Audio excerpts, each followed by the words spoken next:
when there were moments when you were able to disclose, with real honesty in terms of of not knowing what the next step might be for you, and wondering about that, with full honesty and transparency. And people think that, oh, my mentor or professor might have this ideal future for me. And what I always like to say is that I think it's really important for me, at least in working with a mentee, that I do what I can to help support and imagine the richest life that you can imagine outside of both in graduate school and outside of graduate school, whatever that path might be.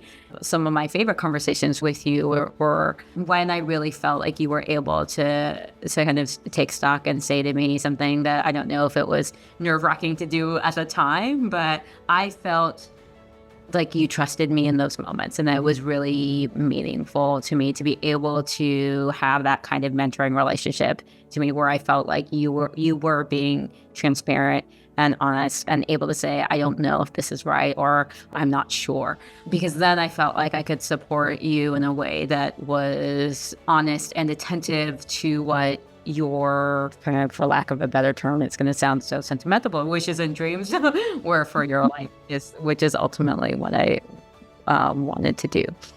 Yes. Yeah, you did definitely make me feel like you were like a safe sounding board for a lot of these questions and doubts. And I think that's really hard to find in PhD programs, because I think people feel like they need to be confident all the time. And in some ways you do, I think, need to kind of pretend that you have confidence that you don't always have.